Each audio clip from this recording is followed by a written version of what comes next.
guys! So, wala ba kayo nakapansin sa buhok ko? Nagpaikli na po ako ng buhok. So, nakabili na pala po ako ng mga school supplies. Ayan guys. So, ilalabas ko na. Ayan siya guys. Ito ay pencil case. At lapis. So, buksan na muna natin. Wow! So, tignan natin sa loob. Wow. Guys, marami kayong malalagay dito. Pwede rin ilagay yung mga crayon nyo or color pencil.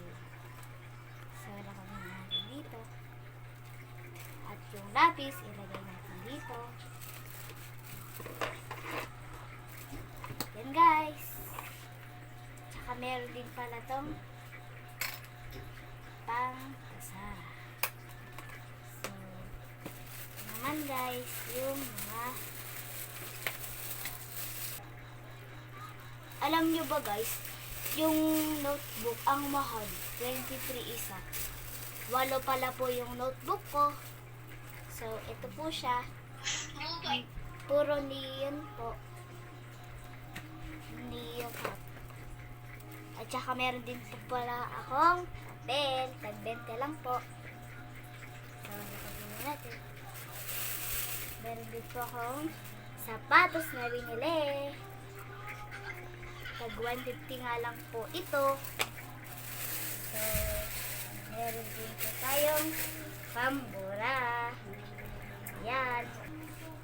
Wala pa po akong bag guys. Wala pa pong pambili. Tsaka meron din pala po akong payong. I-flex ko po.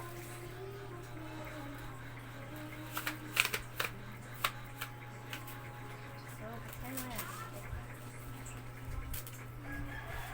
So, ingatan natin siya guys. Hawakan mo dito para hindi masira. Ayan siya guys. Hala na ulan. So, iyan na natin guys. Close natin. So, ibalik pa natin.